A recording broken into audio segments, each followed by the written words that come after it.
भक्तध्यानं प्रवक्ष्यामि शृणु सर्वाङ्गसुन्दरी यत्कृतं देवदेवेन ध्यानं हनुमतः प्रियम् पञ्चवक्त्रं महाभीमं त्रिपञ्चनयनैर्युतं बाहुभिर्दशभिर्युक्तं सर्वकामार्थसिद्धिदम् पूर्वं तु वानरं वक्त्रं कोटिसूर्यसमप्रभं दंष्ट्राकरालवदनं भ्रुकुटीकुटिलेक्षणम् अस्यैव दक्षिणं वक्त्रं नारसिंहं महाद्भुतम् अत्युग्रतेजवपुषं भीषणं भयनाशनम् पश्चिमं गारुडं वक्त्रं वक्रतुण्डं महाबलं सर्वनागाप्रशमनं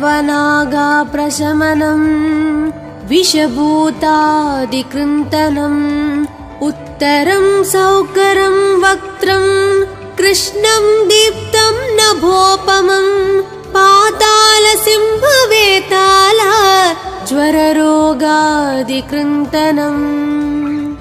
ऊर्ध्वं हयाननं घोरं दानवान्तकरं परम् येन वक्त्रेण विप्रेन्द्र तारकख्यं महासुरम् जगानसरसं तत्स्यात् सर्वशास्त्रहरं परं ध्यात्वा पञ्चमुखं रुद्रं हनुमन्तं दयानिधिम् खड्गं त्रिशूलं खट्वाङ्गं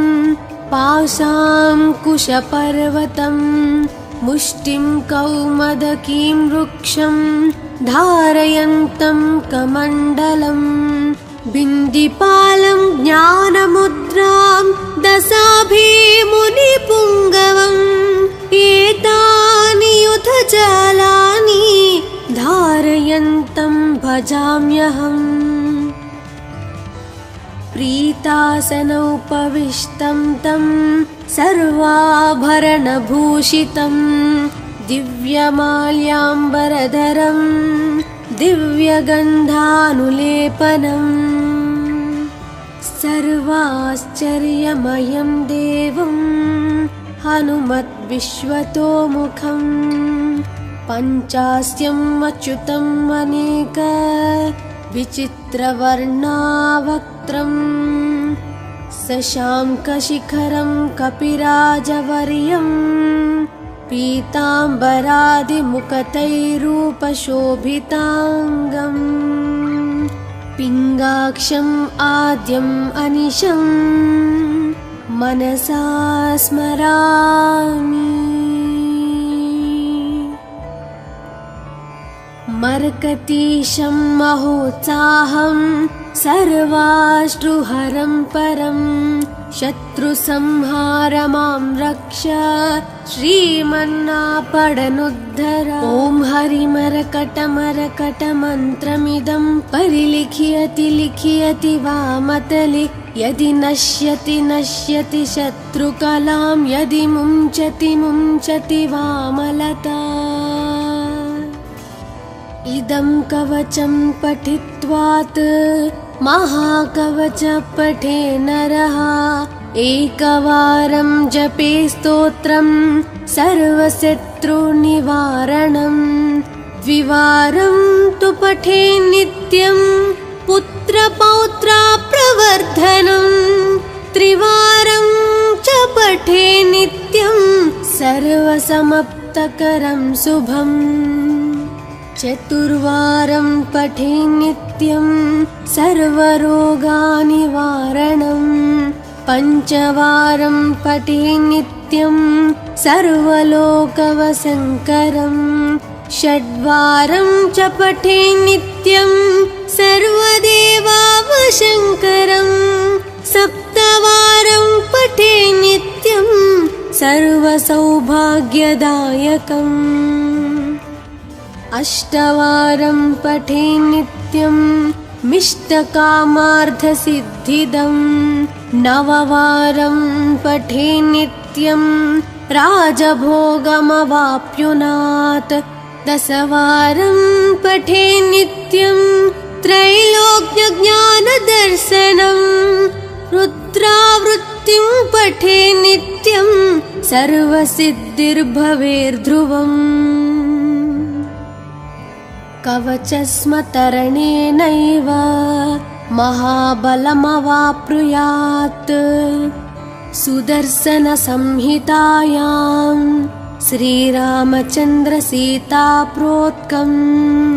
श्रीपञ्चमुखहनुमत्कवचं सम्पूर्णम्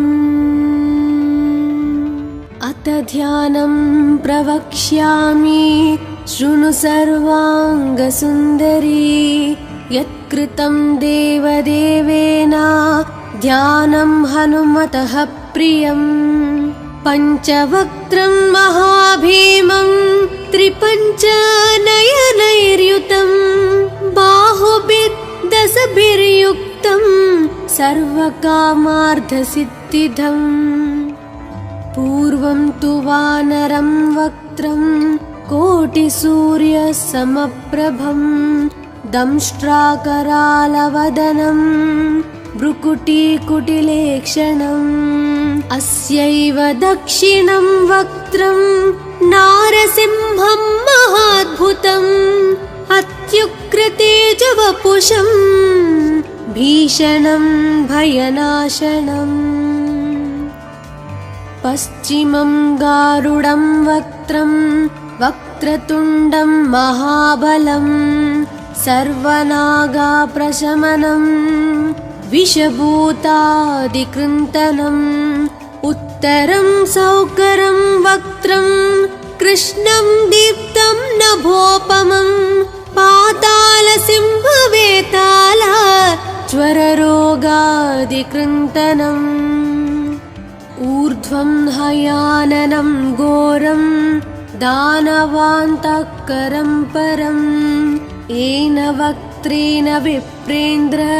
तारकख्यं महासुरं जगानसरसं तत्स्यात्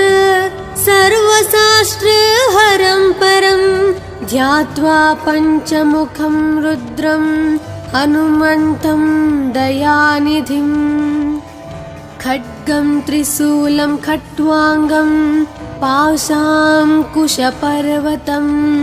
मुष्टिं कौमदकीं वृक्षं धारयन्तं कमण्डलं बिन्दिपालं ज्ञानमुद्रां दशाभिमुनिपुङ्गवम् एतानि युधजालानि धारयन्तं भजाम्यहम् प्रीतासनोपविष्टं तं सर्वाभरणभूषितं दिव्यमाल्याम्बरधरं दिव्यगन्धानुलेपनं सर्वाश्चर्यमयं देवं हनुमद्विश्वतोमुखं पञ्चास्यम् अच्युतम् अनेक विचित्रवर्णावक्त्रं शशाङ्कशिखरं कपिराजवर्यं पीताम्बरादिमुखतैरूपशोभिताङ्गम् पिङ्गाक्षम् आद्यम् अनिशं मनसा स्मरामि मर्कतीशं महोत्साहं सर्वाश्रुहरं परं शत्रुसंहार मां रक्ष श्रीमन्नापडनुद्धर ॐ हरिमरकटमरकटमन्त्रमिदं परिलिख्यति लिख्यति वामतले यदि नश्यति नश्यति शत्रुकलां यदि मुञ्चति मुञ्चति वामलता इदं कवचं पठित्वात् महाकवच पठे नरः एकवारं जपे स्तोत्रं सर्वशत्रुनिवारणं द्विवारं तु पठे नित्यं पुत्रपौत्राप्रवर्धनम् त्रिवारं च पठे नित्यं सर्वसमाप्तकरं शुभम् चतुर्वारं पठे नित्यं सर्वरोगनिवारणम् पञ्चवारं पठे नित्यं सर्वलोकवशङ्करम् षड्वारं च पठे नित्यं सर्वदेवावशङ्करम् सप्तवारं पठे नित्यं सर्वसौभाग्यदायकम् अष्टवारं पठे नित्यं मिष्टकामार्थसिद्धिदम् नववारं पठे नित्यं राजभोगमवाप्नुयात् दशवारं पठे नित्यं त्रैलोक्यज्ञानदर्शनम् रुद्रावृत्तिं पठे नित्यं सर्वसिद्धिर्भवेर्ध्रुवम् कवचस्मतरणेनैव महाबलमवाप्नुयात् सुदर्शनसंहितायां श्रीरामचन्द्रसीताप्रोक्तं श्रीपञ्चमुखहनुमत्कवचं सम्पूर्णम् अथ ध्यानं प्रवक्ष्यामि शृणु सर्वाङ्गसुन्दरी यत्कृतं देवदेवेन ध्यानं हनुमतः प्रियम् पञ्चवक्त्रं महाभीमं त्रिपञ्चनयनैर्युतं बाहुभिर्दशभिर्युक्तं सर्वकामार्थसिद्धिदम् पूर्वं तु वानरं वक्त्रं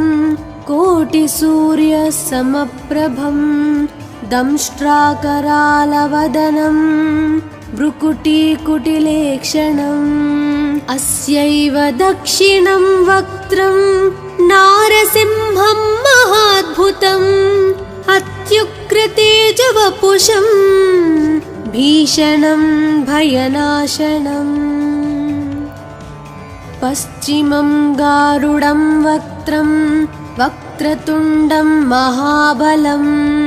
सर्वनागाप्रशमनं विषभूतादिकृन्तनम् उत्तरं सौकरं वक्त्रं कृष्णं दीप्तं नभोपमं पातालसिंहवेताल ज्वररोगादिकृन्तनम् ऊर्ध्वं हयाननं घोरं दानवान्तकरं परं येन वक्त्रेण विप्रेन्द्र तारकख्यं महासुरं जगानसरसं तत्स्यात् सर्वशास्त्रहरं परं ध्यात्वा पञ्चमुखं रुद्रं हनुमन्तं दयानिधिम् खड्गं त्रिशूलं खट्वाङ्गं पाशाङ्कुशपर्वतं मुष्टिं कौमदकीं वृक्षं धारयन्तं कमण्डलम् बिन्दिपालं ज्ञानमुद्रां दशाभिमुनिपुङ्गवम् एतानि युधजालानि धारयन्तं भजाम्यहम् प्रीतासनोपविष्टं तं सर्वाभरणभूषितं दिव्यमाल्याम्बरधरं दिव्यगन्धानुलेपनम् सर्वाश्चर्यमयं देवं हनुमद्विश्वतोमुखं पञ्चास्यम् अच्युतम् अनेक विचित्रवर्णावक्त्रं शशाङ्कशिखरं कपिराजवर्यं पीताम्बरादिमुकुटैरूपशोभिताङ्गम् पिङ्गाक्षम् आद्यम् अनिशं मनसा स्मरामि। मरकतीशं महोत्साहं सर्वाश्रुहरं परं शत्रुसंहार मां रक्ष श्रीमन्नापडनुद्धर। ॐ हरिमरकटमरकटमन्त्रमिदं परिलिख्यति लिख्यति वामतले यदि नश्यति नश्यति शत्रुकलां यदि मुञ्चति मुञ्चति वामलता। इदं कवचं पठित्वात् महाकवच पठे नरः एकवारं जपे स्तोत्रं सर्वशत्रुनिवारणं द्विवारं तु पठे नित्यं पुत्रपौत्रप्रवर्धनं त्रिवारं च पठे नित्यं सर्वसमाप्तकरं शुभम् चतुर्वारं पठे नित्यं सर्वरोगनिवारणं पञ्चवारं पठे नित्यं सर्वलोकवशङ्करं षड्वारं च पठे नित्यं सर्वदेवावशङ्करं सप्तवारं पठे नित्यं सर्वसौभाग्यदायकम् अष्टवारं पठे नित्यं मिष्टकामार्थसिद्धिदं नववारं पठे नित्यं राजभोगमवाप्नुयात् दशवारं पठे नित्यं त्रैलोक्यज्ञानदर्शनं रुद्रावृत्तिं पठे नित्यं सर्वसिद्धिर्भवेर्ध्रुवम् कवचस्मतरणेनैव महाबलमवाप्नुयात् सुदर्शनसंहितायां श्रीरामचन्द्रसीताप्रोक्तं श्रीपञ्चमुखहनुमत्कवचं सम्पूर्णम्। अथ ध्यानं प्रवक्ष्यामि शृणु सर्वाङ्गसुन्दरी यत्कृतं देवदेवेन ध्यानं हनुमतः प्रियं पञ्चवक्त्रं महाभीमं त्रिपञ्चनयनैर्युतं बाहुभिर्दशभिर्युक्तं सर्वकामार्थसिद्धिदम् पूर्वं तु वानरं वक्त्रं कोटिसूर्यसमप्रभं दंष्ट्राकरालवदनं भ्रुकुटीकुटिलेक्षणम् अस्यैव दक्षिणं वक्त्रं नारसिंहं महाद्भुतम् अत्युग्रतेजवपुषं भीषणं भयनाशनम् पश्चिमं गारुडं वक्त्रं वक्रतुण्डं महाबलं सर्वनागाप्रशमनं विषभूतादिकृन्तनम् उत्तरं सौकरं वक्त्रं कृष्णं दीप्तं नभोपमं पातालसिंहवेताल ज्वररोगादिकृन्तनम् ऊर्ध्वं हयाननं घोरं दानवान्तकरं परं येन वक्त्रेण विप्रेन्द्र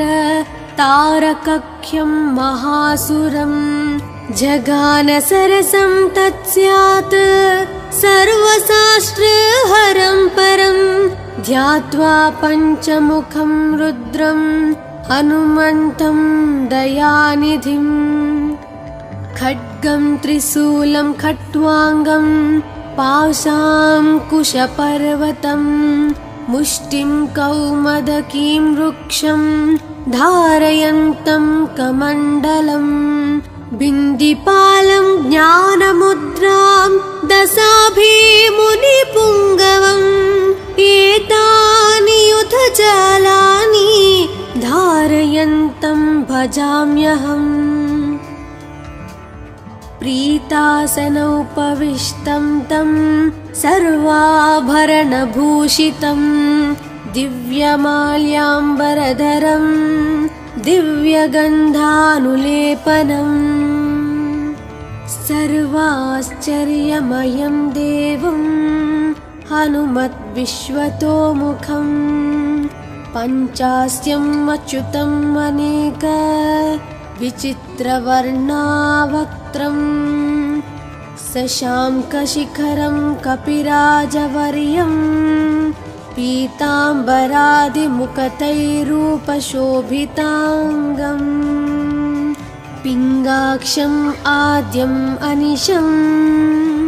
मनसा स्मरामि।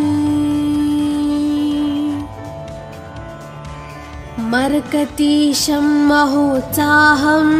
सर्वाश्रुहरं परं शत्रुसंहार मां रक्ष श्रीमन्नापडनुद्धर। ॐ हरिमरकटमरकटमन्त्रमिदं परिलिख्यति लिख्यति वामतले यदि नश्यति नश्यति शत्रुकलां यदि मुञ्चति मुञ्चति वामलता। इदं कवचं पठित्वात्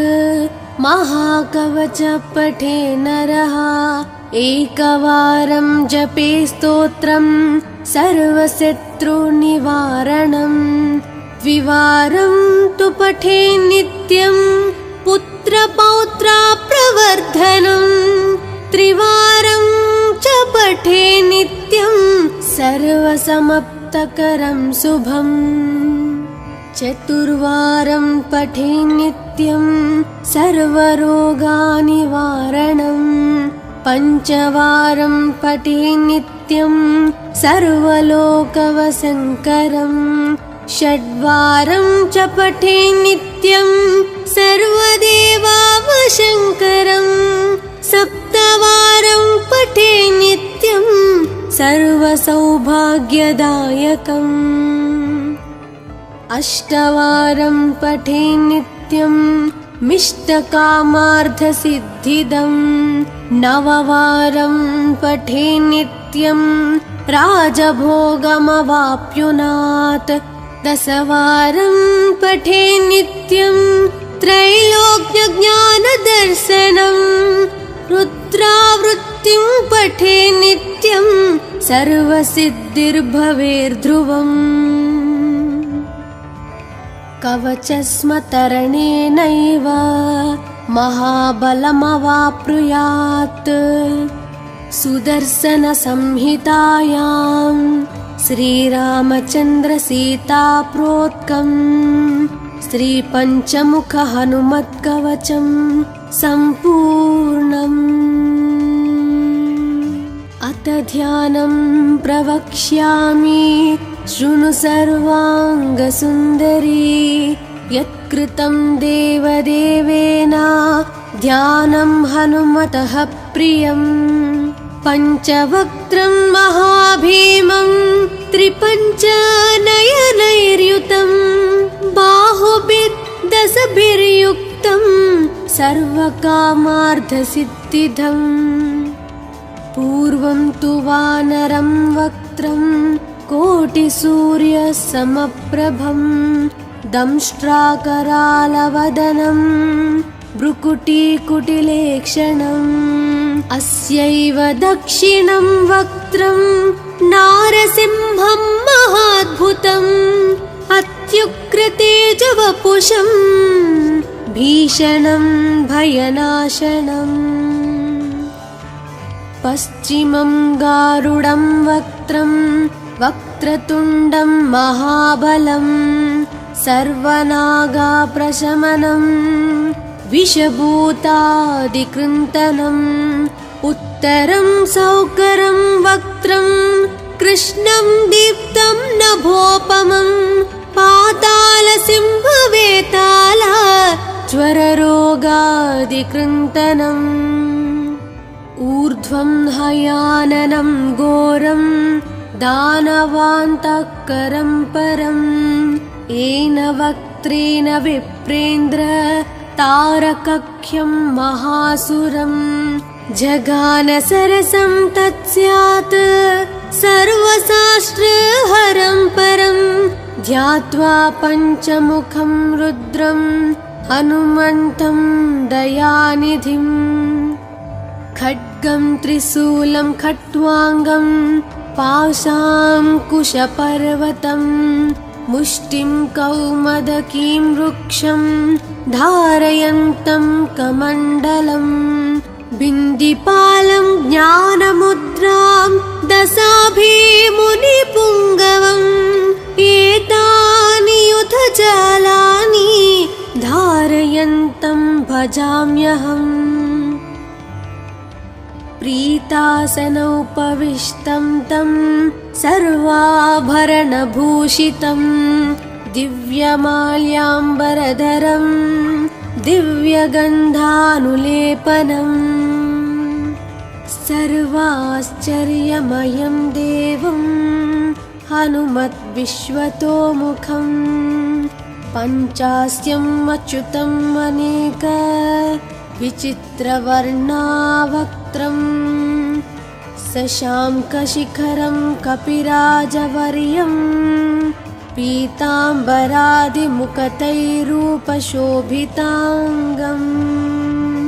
पिङ्गाक्षम् आद्यम् अनिशं मनसा स्मरामि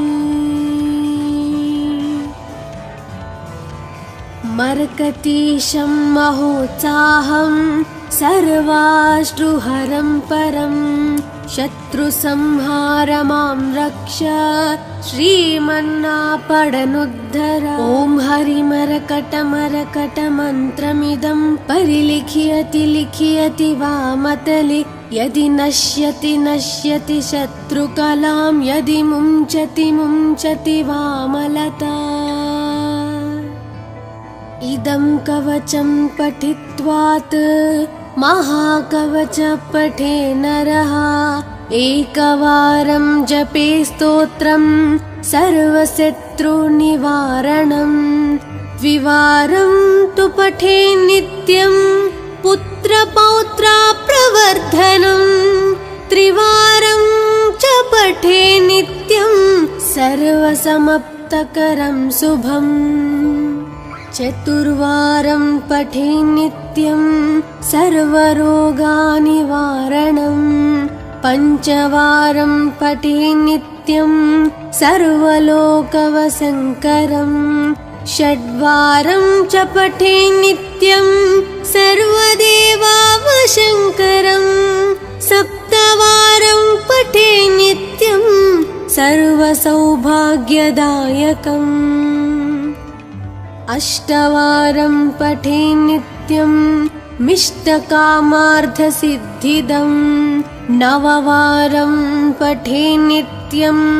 राजभोगमवाप्नुयात् दशवारं पठे नित्यं त्रैलोक्यज्ञानदर्शनं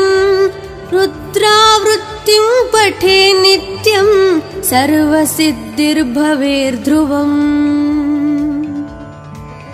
कवचस्मतरणेनैव महाबलमवाप्नुयात् सुदर्शनसंहितायां श्रीरामचन्द्रसीताप्रोक्तं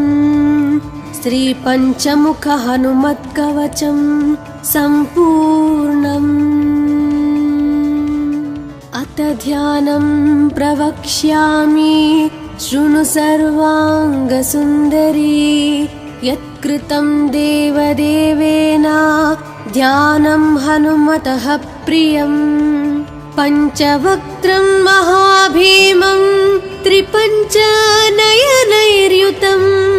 बाहुभिर्दशभिर्युक्तं सर्वकामार्थसिद्धिदम् पूर्वं तु वानरं वक्त्रं कोटिसूर्यसमप्रभं दंष्ट्राकरालवदनं भ्रुकुटीकुटिलेक्षणम् अस्यैव दक्षिणं वक्त्रं नारसिंहं महाद्भुतम् अत्युग्रतेजवपुषं भीषणं भयनाशनम्